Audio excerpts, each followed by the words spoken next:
మేము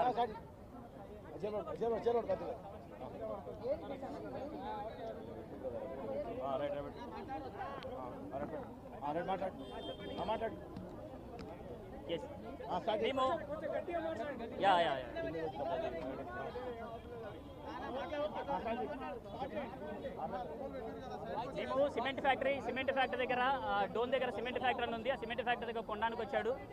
ఆ కొండానికి వచ్చినప్పుడు మా మంగ్లీ గారు వాళ్ళ ఊరు గుత్తి నుంచి జొన్నగిరి వెళ్ళే రోడ్లో ఉంటుంది. ఆ తాండకి నేను మధు వెళ్ళాము, వాళ్ళ ఇంటికి వెళ్ళాము. వాళ్ళ ఇంటికి వెళ్ళిన తర్వాత అక్కడ శివ ఉన్నాడు. శివ హనుమాన్ టెంపుల్ వాళ్ళది హనుమాన్ టెంపుల్ కూడా వాళ్ళది. అక్కడ పోయి మేము కూర్చొని మాట్లాడుకున్నాము. ఈ విధంగా బిజినెస్ ఉంటుంది, ఇలా ఉంటుంది అంటని మళ్ళీ సిమెంట్ ఫ్యాక్టరీ దగ్గర తీసుకొని సిమెంట్ ఫ్యాక్టరీ అంతా చూపించాడు. శివకి మేము చూపించేసినాం. అక్కడ నుంచి మళ్ళీ అదంతా చూపించుకున్న తర్వాత వీళ్ళంతా మా టీం ఎవరైతే ఉన్నారో వీళ్ళందరికీ వచ్చి శివ పరిచయం అయినాడు అందరికీ. ఈ బిజినెస్ని బాగా తీసుకెళ్ళండి, బాగుంటుందంటని మాట్లాడుకున్నాడు. అక్కడ నుంచి మళ్ళీ అక్కడ మద్దిరెడ్డి స్వామి అని ఉంటుంది. ఆ మద్దిరెడ్డి స్వామి టెంపుల్ దగ్గరికి, లక్ష్మీనరసింహ టెంపుల్ దగ్గరికి వెళ్ళి అక్కడ మళ్ళీ మన సిమెంట్ ఫ్యాక్టరీ దగ్గరకు వచ్చేసి చూసుకున్నాం. అప్పుడు వాళ్ళు చెప్పింది ఏంటంటే, బిజినెస్లో పెడితే ఎక్కువ లాభాలు వచ్చేస్తాయి, మీరందరూ గ్రోత్ అవుతారు, మీ అందరికీ అన్ఎంప్లాయ్మెంట్ ఉంటుంది, ఈ ఫ్యాక్టరీ వల్ల ఎంతోమంది జీవితాలు బాగుంటాయి అంటని వాళ్ళు మాట్లాడుకుంది. అక్కడ కూడా ఎందుకు కొనిందంటే, ఆడ ఉండే ప్లేస్ ఎవరైతే వాళ్ళ దగ్గర ఉన్నారో, మంగ్లీ గారి వాళ్ళ ఊరు ఎక్కడ దగ్గర ఉందో ఆ దగ్గర ఉంది కాబట్టి ఆ ప్లేస్లో అక్కడ కొనడం అని జరిగిందండి. అండ్ తర్వాత మేము మంగ్లీ గారు వాళ్ళ ఫ్లాట్కి వెళ్ళాము.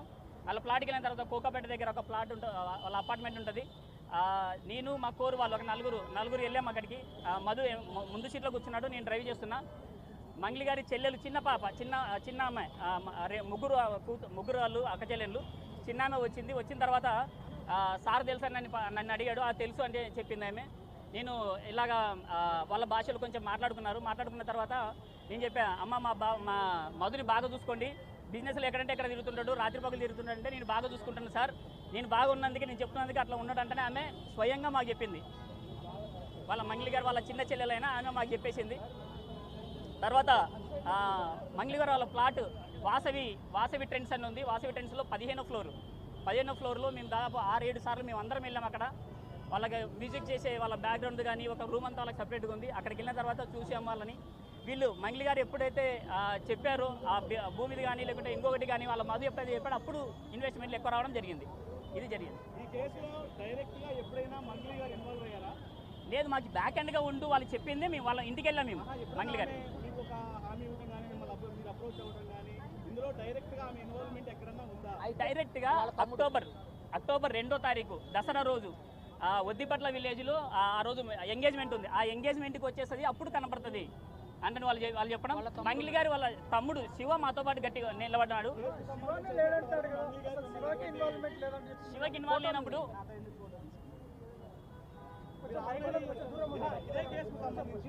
సిసిఎస్లోను ఏసీపీలోను కేసు ఆల్రెడీ వేయడం జరిగింది, అందులో రన్ అవుతుంది కదా. అవును.